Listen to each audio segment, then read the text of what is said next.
자, 지난 시간에 우리 지방세 쪽에서 2018년도 개정된 내용 중에서 뭐 중요한 것만 좀 살펴보면서 특히 제가 강조한 부분만 좀 잘 봐주시면 될 것 같습니다. 자, 이번 시간부터 여러분 이제 우리 국세 개정상을 좀 살펴보겠습니다. 역시 국세 쪽에서 대표적인 것이 바로 우리 소득세죠. 자, 소득세는 크게 우리 종합소득, 퇴직소득, 양도소득 구분할 수 있는데 우리 시험 범위에 해당하는 것이 일단은 부동산 임대 사업소득에 관련된 종합소득세가 있고요. 부동산을 양도하는 당에서 부과되는 양도소득세, 이렇게 크게 두 가지 부분이 바로 종합소득세와 양도소득세가 우리 공인중개사 시험 범위에 해당합니다. 자, 그 중에서 이제 우리 종합소득세 쪽에서 개정된 내용으로서 좀 한번 살펴보도록 하겠습니다. 자, 여러분 우리 소득세는 항상 여러분 개인을 납세 의무자라 합니다. 개인을 납세 의무자라는 소득이 바로 소득세가 개인 소득세가 되는 거죠. 그래서 소득세는 개인을 납세 의무자라 합니다. 그런데 이때에 이 개인은 소득세법에 따라서 크게 두 가지로 구분하는데요. 첫째가 거주자, 그 다음에 두 번째가 비거주자가 이렇게 두 가지로 구분합니다. 그래서 이렇게 거주자와 비거주자로 구분한 이유는 납세 의무의 범위가 다릅니다 그랬죠. 그래서 이렇게 거주자는 국내에서 발생한 소득은 물론 국외에서 발생한 소득에 대해서도 소득세 납세물을 부담하는 데 반해서 비거주자는 국내 소득에 대해서만 납세물을 부담하고 국외 소득에서 납세물을 부담하지 않습니다. 이때에 이렇게 납세 의무의 범위가 거주자일 때와 비거주자일 때가 달라지는데 이때 요 거주자에 대한 정의가 바뀌었습니다. 그래서 실제 시험에서는 거주자가 뭐냐라고 물어볼 가능성은 매우 낮습니다만 일단 한번 좀 정리를 한다면 거주자라는 것은 소득세법에서 말하는 거주자는 여러분 국내에 주소를 두고 있거나 주소 또는 주소가 없어도 일정한 과세 기간 동안에 183일 이상 국내에 거소를 둔 개인이기만 하면 우리 거주자로 봅니다. 이때 개정된 게 뭐냐면 2017년도까지 요 183일 이상을 따질 때 2017년도까지는 이 과세 기간을 했다가 올해 2018년도 개정되면서 요거를 1과세 기간 동안으로 바뀌었습니다, 여러분. 그래서 1과세 기간 동안 작년 2017년도에는 2과세 기간인데 2018년도 개정되면서 1과세 기간으로 바뀌었다. 2과세 기간이 1과세 기간으로 바뀌었다. 그렇게 보시면 됩니다.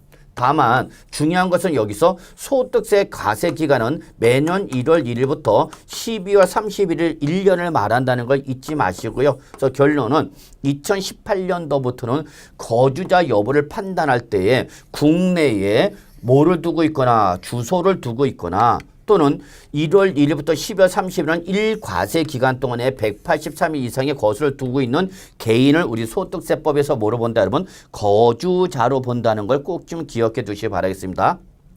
물론 당연히 비거주자라면 거주자가 아닌 자를 말하는 거죠. 그래서 올해 첫 번째 이 종합소득세에서 이 거주자에 대한 정의를 내릴 때에 이 과세 기간을 1과세 기간으로 바뀌었다는 것만 좀 확인해 두시면 될 것 같아요, 여러분. 그래서 요거는 그냥 개념 정도만 정리하면 될 것 같고요. 시험에 나올 가능성은 크지는 않다라고 봅니다. 다만 중요한 것은 여러분이 거주자는 국내에서 발생한 소득은 물론 어디서 발생한 거, 국외에서 발생한 소득에 대해서도 납세물을 부담하는 무제한 납세무자인데 반해서 비거주자는 국내 소득에 대해서만 납세물을 부담하고 국외에서 발생한 소득에 대해서는 납세 의무를 부담하지 아니한다. 이게 더 중요하다라고 말씀드릴 수 있겠습니다. 그래서 첫 번째 종합소득세 개정상은 거주자 요건이 바뀌었다. 이 과세 기간 아니라 1과세 기간 동안에 183일 이상의 거수를 두고 있으면 주소가 없다더라도 뭐로 본다? 거주자로 본다. 그렇게만 보시면 되겠습니다. 자, 두 번째 별표 2개. 2번이 아주 중요한 사항입니다. 자, 이때에 부동산 임대사업소득입니다. 부동산 임대사업소득.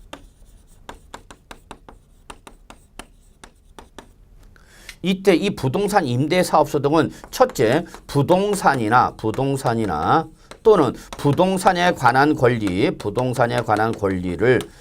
또 뭐함으로써 대여함으로써 발생한 소득에 대해서 부과되는 게 바로 부동산 임대 사업 소득입니다. 부동산 임대 사업 소득.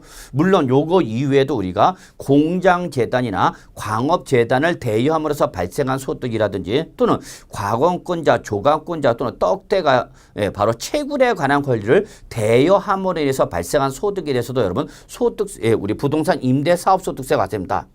그래서 부동산 임대 사업 소득에서 여러분 제일 중요한 것이 대여라는 말이 제일 중요하다고 그랬죠. 그러면 이때에 요 부동산은 뭐를 말하냐? 한마디로 말해서 이 부동산은 사실상의 모든 부동산을 말합니다. 그래서 여러분은 그냥 사실상의 모든 토지와 건물이 다 바로 부동산으로 보시면 되는데 개정된 건 요거 여러분. 그래서 부동산상에 관한 권리. 요게 2017년도까지는 요 부동산상에 관한 권리는 뭐를 말하냐면 전세권과 임차권을 말했습니다. 그래서 전세권과 임차권이었고 전세권과 임차권을 말했고 지상권과 지역권은 기타 소득으로 과세했습니다. 기타 소득으로. 그래서 요 지상권이나 지역권을 대여함으로써 발생한 소득을 2017년도까지는 기타 소득으로 구분해서 과세하다가 이번 2018년부터는 요 지상권과 지역권, 그래서 여러분 요거 지지 이렇게 외워주시기 바랍니다. 지상권과 지역권, 지지. 요 지상권과 지역권에 여러분 한 번 더 그래서 공익사업을 위한 토지 등의 취득 및 보상에 관한 법률이라든지 그 밖의 법률에 따라서 요것이 공익사업과 관련이 된 거냐 관련이 없느냐에 따라서 여러분이 달라집니다. 그래서 공익사업과 관련된 지상권과 지역권을 설정하거나 대여함으로 인해서 발생한 소득은 사업소득으로 과세하는 것이 아니라 기타 소득으로 과세하고요. 종전과 똑같이. 그 다음에 공익사업과 관련이 없는 이러한 개인 간의 어떤 사적 간의 계약에 의한 지상권과 지역권의 설정과 대여 소득은 바로 부동산 임대 사업 소득으로 보아서 구분하여 과세하라. 이렇게 개정이 된 겁니다. 그래서 결론부터 내리면은 전세권과 임차권은 무조건 이걸 대여함으로써 발생한 소득은 부동산 임대 사업 소득으로 과세하는 거고 지상권과 지역권을 설정하거나 대여함으로 해서 발생한 소득은 부동산 임대 소득으로 사업 소득으로 과세할 거냐 기타 소득으로 과세할 거냐 반드시 한 번 더 뭘 따져라 여러분. 공익사업과 관련된 거냐 관련되지 않느냐에 따라서 공익사업과 관련된 지상권과 지역권의 설정 대여 소득은 기타 소득으로 과세를 하는 것이고 공익사업과 관련이 없을 때 안에서만 부동산 임대 사업 소득으로 구분해서 과세하라 합니다.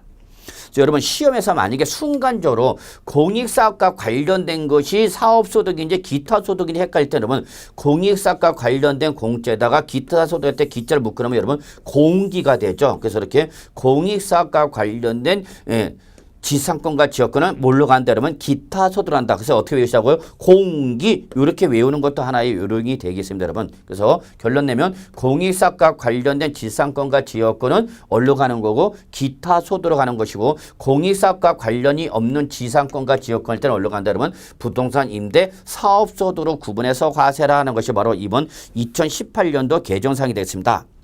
그 다음에 3번에 여러분 요 과세 대상의 변경에 따른 여러분 수입 시기와 그 다음에 총 수익금의 계산인데 요거는 그냥 가볍게 한 번만 읽어보시면 돼요. 시험에 나올 만큼 중요한 내용은 아니고요. 가볍게 확인만 하시면 되겠습니다. 그 다음에 5페이지 보시면은 역시 여기 우리 소득세 세율이 개정됐습니다. 그래서 종합소득세 세율은 최저 작년까지만 해도 여러분 6%에서 40%까지 6단계 초과 누진세로 과세했습니다. 이것이 2018년부터는 이제 강화가 돼갖고 이것이 최저 6%부터 출발해서 최고 42%까지 7단계 초과 누진세로 바뀌었다는 것만 좀 기억해 두시기 바랍니다. 그래서 작년까지는 1억을 초과해서 5억 원까지는 38%, 5억을 초과하는 건 무조건 40% 가세는데 이번 2018년도부터는 1억 5천만을 초과해서 3억 원까지는 그대로 38%, 3억 원을 초과해서 5억까지는 40% 그리고 5억 원을 초과할 때부터는 42% 적용에 따라서 한 단계가 더 높아졌다라는 것만 좀 확인해 주시면 될 것 같아요, 여러분. 그래서 이렇게 소득세 세율이 2018년부터 여러분 최저 6%부터 출발해서 6%, 15%, 24%, 그다음에 35%, 그다음에 38%, 40%, 그리고 올해 하나 더 생겼다. 42%. 그래서 42%는 5억을 초과할 때부터 적용한다는 것만 좀 확인해 두시기 바라겠습니다. 자, 그 다음에 이번엔 소득세법 시행 규칙이 개정이 됐는데, 자, 간주임대를 계산할 때, 거기 우리 자료에 나와 있는 것처럼 정하게 적용하게 되는 이러한 이자율이 2017년도까지 저금리였기 때문에 1.6%였습니다. 그러다가 이번 2018년도부터 금리가 올라가기 때문에 요거를 1.8%로 인상이 되었다. 그래서 간주임대로 계산할 때 적용되는 이자율이 1.6%에서 1.8%로 인상 적용됐다. 금리 상승에 따라서 이렇게만 좀 정리하시면 되겠고요. 여러분 거기 나와 있는 산식은요. 이미 2017년도 시험에 나왔기 때문에 또 나올 가능성은 없어요. 그래서 그냥 여러분 여기는 저 간주임대로 계산할 때 적용되는 이자율이 1.6%에서 1.8%로 인상되었다는 것만 좀 확인해 두시기 바라겠습니다. 나머지 뭐 소득세 기타 내용은 여러분 시험에 출제될 내용은 아니니까 여러분 그냥 가볍게 확인만 해 두시기 바라겠습니다. 그 다음에 7쪽에 보시면 여러분 우리 2017년도 8월 3일 2일자죠. 2017년 8월 2일 날에 우리 문재인 정부에서 부동산 종합대책이 발표가 됩니다. 그리고 그 2017년 8월 2일 날 부동산 종합대책이 개정이 되면서 2017년 9월 19일 날에 바로 소득세법 시행령이 개정됐습니다. 그래서 요거는 2017년 9월 19일자로 개정사항인데 워낙 중요한 내용이기 때문에 여기서 조금 더 보충 설명드리도록 하겠습니다. 자, 여기서는 양도소득세 개정이 되는데 여러분 우리 부동산을 양도할 때 부과되는 세금이 바로 뭐죠 여러분? 양도소득세죠. 양도소득세. 근데 이 양도소득세는 부동산을 양도했을 때 그 발생하는 양도 차익을 양도하는 과정에서 실현된 소득으로 봐서 소득세를 과세하겠습니다라는 게 바로 양도소득세죠.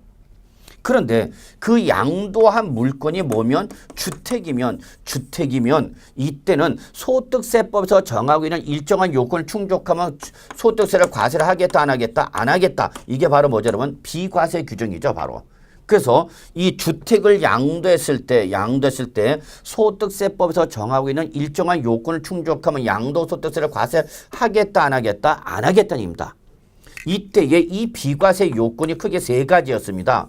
그래서 첫째가 1세대가 둘째 어디에 국내에 1주택을 가지고 있다가 그것을 양도를 현재 2년 이상을 보유하고 양도하면은 비과세가 됩니다. 그래서 요 1세대가 국내의 1주택을 2년 이상을 보유하고 양도하면 이때에 요 세 가지 요건의 충족 시점은 어느 시점이죠, 여러분? 양도일 현재 시점이죠. 그래서 양도일 현재 시점에서 1세대가 1주택을 국내 1주택을 2년 이상 보유하고 양도할 때는 바로 이러한 거주자가 양도할 때는 소득세를 과세하지 않습니다. 그런데 문제는 여기서 2년 이상만 보유하면 됩니다. 그러니까 보유, 즉 이 주택을 취득한 날부터 소유권을 취득한 날로부터 양도일까지 기간이 몇 년 이상이만 하면 된다는 얘기 여러분 2년 이상이면 된다 그럽니다. 그래서 원칙은 거주는 비과세 요건이 아닙니다. 즉 그 주택에 살고 있어야 할 것까지는 요구를 한다 안 한다? 요구를 하지는 않습니다. 그래서 원칙은 거주는 비과세 요건이다 아니다는 얘기입니다. 아니다. 다만 거주를 하지 않아도 좋은데 2017년도 바로 8월 2일자로 부동산 종합대책이 발표가 되면서 이때 생긴 게 바로 뭐냐면 여러분 주택법에 따른 조정 대상 지역이라는 것이 새로 등장합니다. 그래서 조정 대상 지역이라는 개념이 주택법에서 신설되고요. 그래서 이 주택법에 따른 조정 대상 지역에 있는 주택을 취득할 때는 조정 대상 지역에 소재하는 주택을 취득할 때는 즉 이 주택을 취득할 당시에 이 주택을 취득할 당시에 그 주택이 주택법상 조정 대상 지역에 소지하는 주택일 때는 요 2년 이상 보유는 물론이고 이 2년 이상 보유 기간 중 2년 이상을 뭐 해야 된다 여러분? 거주하여야만 비과세를 받을 수 있다. 이렇게 비과세 요건이 강화된 겁니다. 그럼 우리 거기 조정 대상 지역이 나와 있죠, 여러분. 예, 그래서 이때 조정 대상 지역의 대표가 바로 서울은 전 지역이죠. 서울은 전 지역이 주택법상 조정 대상 지역이고요. 그 다음에 부산은 전 지역은 아니고 특정구 주택 가격이 가장 급등한데 해운대구, 연제구, 동래구, 남구, 수영구, 기장군 요 정도만 바로 부산에서 조정 대상 지역인 거고 경기도도 뭐 전부는 아니죠. 일부죠. 그래서 과천시나 광명시나 성남시, 고양시, 남양주시, 하남시 이런 것 등이 바로 조정 대상 지역이죠. 그러면 안양시라든지 안양시 또는 뭐 구리시 이런 거는 조정 대상 지역 아니네요. 어쨌거나 내가 그 주택을 취득하는데 그 주택을 취득할 당시에 그 주택이 어디에 있다면 주택법상 조정 대상 지역에 있는 주택일 때는 비과세를 받기 위한 요건으로서 2년 이상 보유는 물론이지만 그 보유 기간 중 몇 년 이상을 2년 이상을 뭐 하여야만 거주하여야만 비과세를 받을 수 있다. 그 얘기가 됐습니다.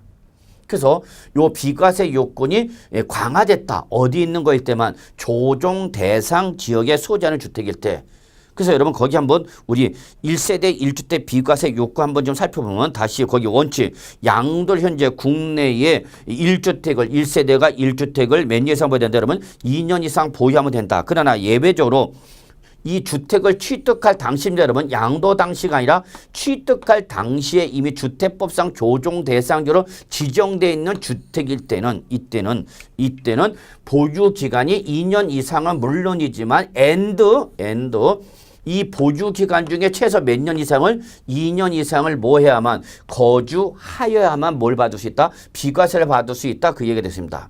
여기서 거주 2년 이상 거주할 걸 요구하는 것은 뭐였냐?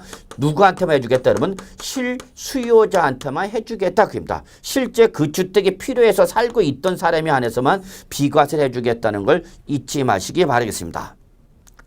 자 그런데 여러분 요 2년 이상 거주를 적용하지 않는 여러분 예외 규정이 있습니다. 여러분 예외 규정이 두 가지가 있습니다. 여러분 요거까지 뭐 숙지는 하진 않으셔도 될 것 같은데 한번 잠깐 보죠. 자 거주자가 해당 주택을 임대하기 위해서 바로 임대주택을 말한다 보시면 되겠네요. 여러분 임대주택 그래서 우리 소득세법상 우리 사업자 등록을 하고 그다음에 민간 임대주택이 하나 특별법에 따라서 임대사업자 등록을 한 경우에 그 해당 임대주택은 이거는 임대를 목적으로 하는 주택이기 때문에 이 임대주택 소유자가 사는 건 아니죠. 여러분 임대를 목적으로 보유하고 있는 것이지 거주 목적이 아니까 이런 임대주택일 때는 이때는 2년 이상 거주를 요구한다 안 한다? 안 한다. 이 주택이 어디에 있더라도 조정 대상 지역에 있는 주택이라도 소득세법상 사업자 등록과 바로 민간건설 임대주택이나 특별법에 따른 임대사업자 등록을 한 임대주택일 때는 이때는 2년 이상 거주를 요구한다, 요구하지 않는다, 요구하지 않는다 그 얘기 됐습니다. 근데 두 번째는 자 이거 이외에 이제 만약에 이렇게 조정 대상 지역으로 공고가 났습니다. 조정 대상 지역으로 공고가 났어. 자, 그러면 공고가 났는데 문제는 이 공고를 하기 전에 계약이 이 주택에 대한 매매 계약이 체결되고 거기서 계약금이 지급된 상태였다. 계약금이 지급된 상태로서 바로 이 공고 후에 잔금을 지급함으로써 소유권을 취득할 때 이때는 이 2년 이상 거주를 요구한다, 요구하지 않겠다, 요구하지 않겠다 그 얘기가 됐습니다. 그럼 무슨 말이냐면 자 여기 어떤 그래서 지금 예를 들어서 만약에 구리시가 지금 현재는 조정 대상 지역은 아닙니다. 근데 만약에 이 구리시가 주택 가격이 상승해갖고 주택법에 따라서 자 구리시도 조정 대상지로 하겠습니다라고 정부가 뭐 했단 얘기예요 여러분? 공고를 했단 얘기야. 그래서 구리시도 만약에 조정 대상지역이다 공고를 했는데 문제는 공고가 나기 전에 매매 계약은 체결했어. 매매 계약은 체결한 거죠. 그리고 계약을 체결했으니까 이때 뭐가 지급됐겠죠, 여러분? 계약금이 지급됐겠죠. 그리고 잔금은 이 공고가 난 다음에 잔금을 지급하기로 됐다는 얘기입니다. 그러면 이때 잔금을 지급했을 때 소유권을 취득하는 거죠. 이때 비로소 매수자는 이때 소유권을 취득하는 거죠. 그럼 이 소유권을 취득한 잔금 지급을 이미 구리시라는 어떤 특정 지역이 조정 대상 지역으로 공고가 났으니까 공고 난 후에 소유권 취득했으면 이거는 이 2년 이상 거주 요건 지역으로 볼 거냐 안 볼 거냐 그입니다. 그러면 이때는 이미 매매 계약은 언제 이미 체결했기 때문에 공고가 나기 전에 체결했죠, 여러분. 그래서 매매 계약이 공고 나기 전에 체결됐고 계약금이 지급된 상태에서는 계약금이 지급된 상태에서는 이때는 설사 잔금 지급일이 공고 후에 도래가 돼서 소유권을 이때 취득했다 하더라도 이미 계약 체결 자체가 공고 나기 전이니까 이때는 이 조정 대상 지역으로서 이 요건을 요구하겠다, 요구하지 않겠다, 요구하지 않겠다 그 얘기가 됐습니다. 그래서 의미만 좀 이해해 두시면 될 것 같아요, 여러분. 자, 그 다음에 우리 이제 또 요 개정된 게 뭐냐면 우리 세 번째가 2년 이상 뭐 해야 된다 했죠, 여러분? 보유해야 됩니다. 그랬죠, 여러분? 근데 2년 이상을 보유하지 못했어. 보유를 하지 못했는데 그게 1세대 1주택이었다. 1세대 1주택이고 투기 목적 없이 불가피한 사유로 인해서 2년 이상을 보유를 못했다 하더라도 이때는 이 불가피한 사유로 인해서 2년 이상 보유를 못한 거기 때문에 그냥 1세대 1주택이기만 하면 설사 2년 이상 보유를 하지 못했다 하더라도 그대로 뭐 해준다, 여러분? 비과세를 해주겠다. 이런 예외 규정이 있죠, 여러분. 그게 바로 여러분 교재 자료 7페이지 맨 밑에 보유 기간의 예외가 있죠. 근데 이 주택이 어디 있는 지역이면 조정 대상 지역에 있는 주택일 때는 바로 2년 이상 거주를 해야 된다 그랬죠. 근데 이때 요 2년 이상 보유의 예외 규정에 보유 기간의 예외 규정에 보유 기간은 물론 거주 기간도 예외로 해주겠다 그런다. 그래서 보유 기간과 거주 기간에 예외 규정을 적용한다라는 거 확인해 두시기 바라겠습니다. 그래서 이래서 우리 건설 임대주택을 분양해서 분양받아서 취득하여 양도할 때 임차한 날부터 양도일까지 거주기간이 5년 이상이면 이 보유기간을 묻지 않고 그대로 1세대 1주택 비과세해 줍니다. 근데 이때 이 보유 기간은 물론이지만 그 주택이 어디에 있다더라도 조정 대상 지역에 있더라도 이때는 바로 2년 이상 거주를 요구를 하겠다, 요구하지 않겠다, 요구하지 않겠다 그 얘기입니다, 여러분. 하나 더 한다면 거기 2번에 보시면 여러분, 자, 주택의 전부 또는 일부가 협의 매수나 또는 뭘 당했다 그러면 수용을 당했어요. 1세대 1주택이 협의 매수나 수용을 당했다는 입니다.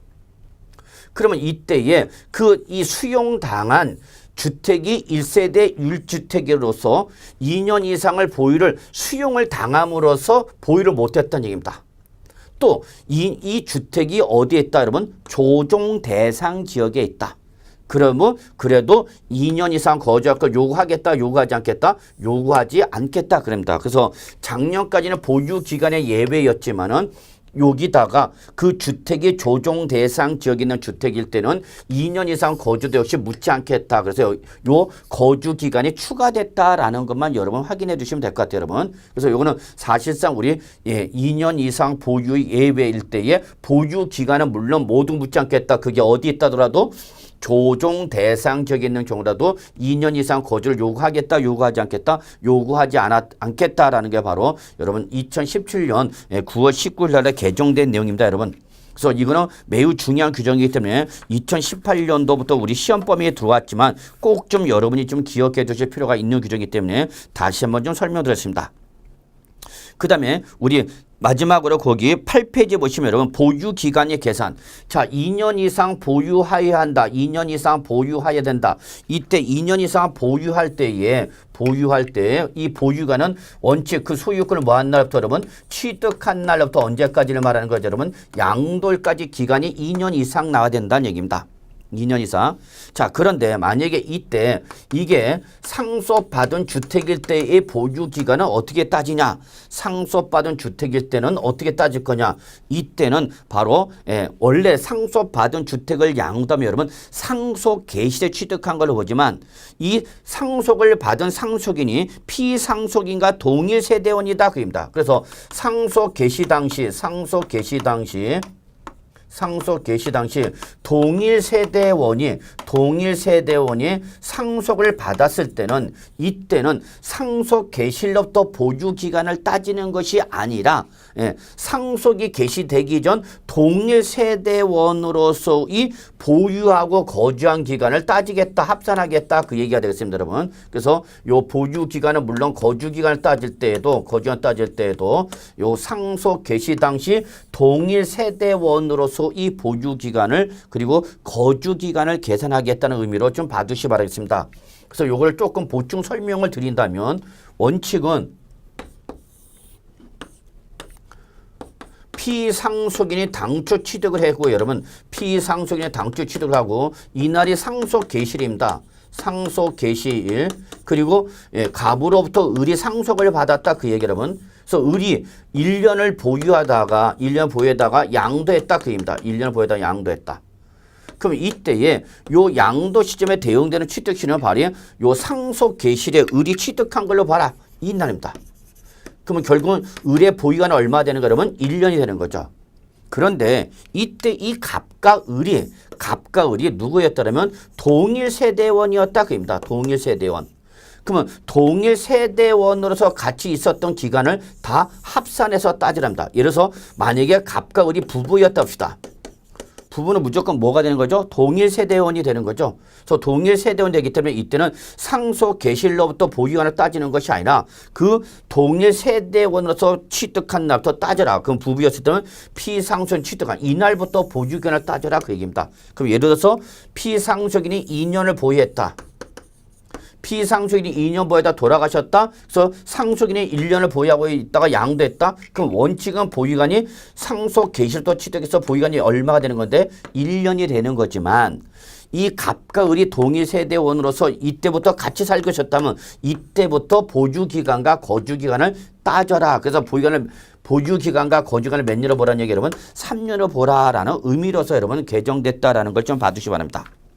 다만 요 규정은 여러분 2017년 9월 19일에 바뀌었기 때문에 여러분 2017년 8월 3일 이후 2017년 8월 3일 이후에 취득해서 바로 2019년 9월 19일 개정된 후에 개정 후에 양도하는 것부터만 적용한다는 걸 잊지 마시기 바랍니다. 그래서 2017년 8월 2일 이전에 즉 부동산 종합대책이 발표되기 전 거는 이때는 요 2년 이상 거주 조정 대상자에도 2년 이상 거주할 걸 요구한다 요구하지 않는다 요구하지 아니한다. 그래서 조정 대상자일 때 2년 이상 거주해야 된다는 것은 언제부터 적용한다? 2017년 8월 3일 이후에 취득해서 2017년 9월 19일 이후 양도하는 것부터 요 조정 대상자일 때 2년 이상을 거주할 걸 요구한다는 걸 잊지 마시고요. 그래서 이번 시간 강의는 여기서 마무리하도록 하겠습니다.